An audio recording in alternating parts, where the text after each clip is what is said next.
good morning, ngayong buntag mayong alasnan, naimbag abigat na upay nga adlaw maradyaw nga adlaw madayaw nga adlaw ano? Ha? Medyo maulan-ulan nating panahon ngayon. Kagabi pa to umuulan-ulan dito sa aming area ba. Mga kumbaga hinungaw, saya pa hinungaw sa bagyo. Kaya kunting ingat-ingat lang sa daan mga drivers ha. Lalo ng mga nagmotor kasi medyo madulas-dulas kayo sa daan. No?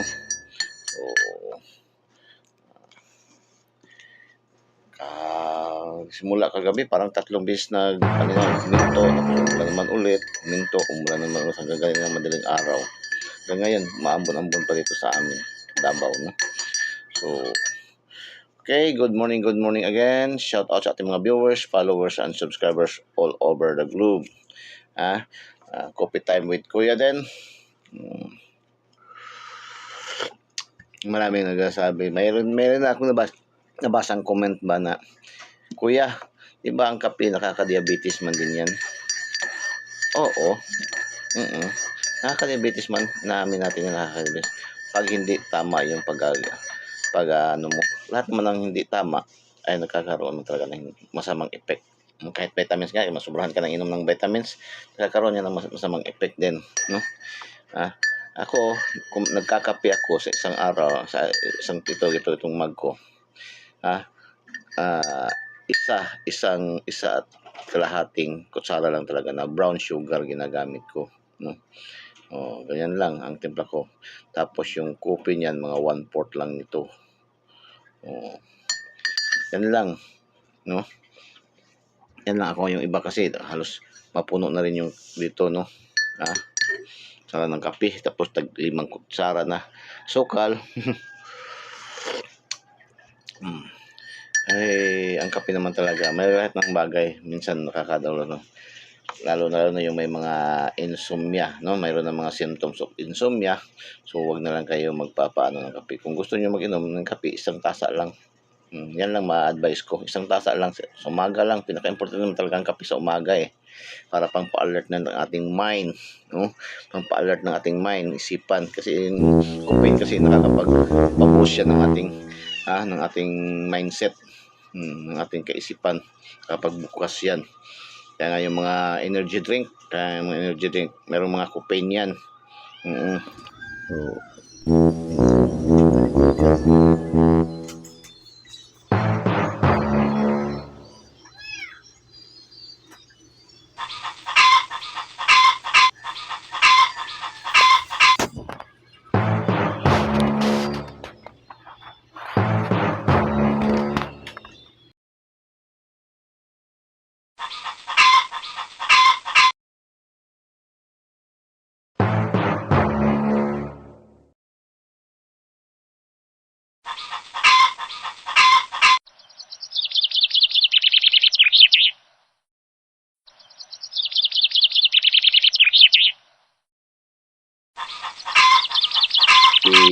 Sabi ko baka may lalaki dyan, hanap kayo, kunin ko.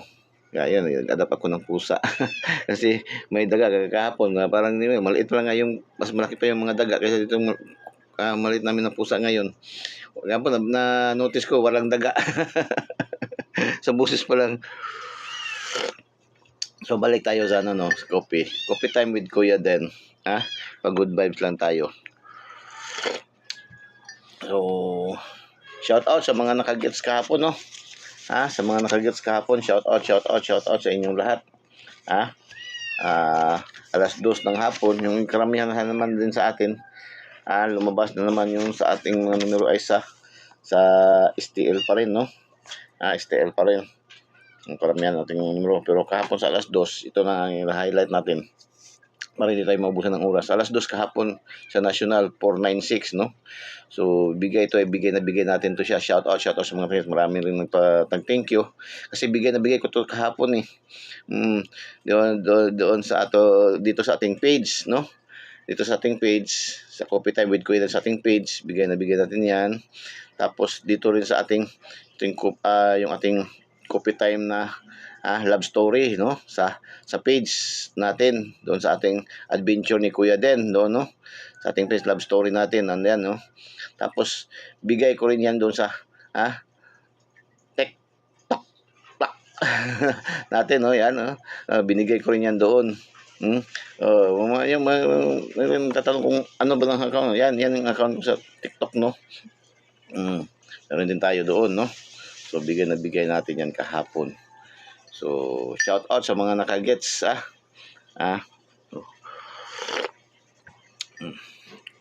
So, yung aking TikTok na account, yan ay gusto niyo akong puntahan din, pasyalan doon, yung aking TikTok account is Kuya Den 71. Marami rin nagtatanong doon ba, bakit may 71? Kasi ako, napanganak ako year 1971, kaya 71. Yun ng ano. Yung ano no meaning. Akala nila, marami nag-misinterpret, akala na 71 years old na ako. Ang tanda ko na. And, so, 1971, 2026 plus 1971. So, yan. Yan ang edad ko. Okay. Shout out for today's Coffee Time with Kuya Den. So, ano drink moderately lang good sa pag-inom ng kape. Ang minimum talaga na mag-inom ng kape, kasi iba sobra dito sa minimum ba. Ang minimum talaga mag-inom ng kape sa isang araw, dapat is 3 to 4, no? 3 to 4 standard yan, 3 to 4 pwede yan. Pag above ka na dyan, mag-isip-isip ka na, no? So, kasi mayroon din rest na idudulot din yan. So, ikaw, mayroon din nga, ulit, kung mayroon kang symptoms na insomnia, sa gabi, huwag ka na talaga, hapon, huwag ka na uminom ng kape. Yan, ating mapapayo. Payo ni Doc Kuya din. Hindi, na-research ko na lang rin yan. Okay, shout out for today's araw ng Martes. Araw ng Martes. Petsa cheese. Ang bilis na, 4 na araw na lang. 4 na araw na lang. Meron na ba kayong na-select? Kung wala pa kayo, pagtimpla kayo ng kape, tapos pag-isipan nyo mabuti paano mo mapa-oo yung hindi niligawan mo. So, kung wala pa, magtimpla ka pa rin ng kape, mag-isip ka kung saan ka hahanap. Dito sa Facebook ko, marami dyan. Okay? Okay, shout out. 035 358 238 614. 123. 123. I love you. 123. Asawa ni pare.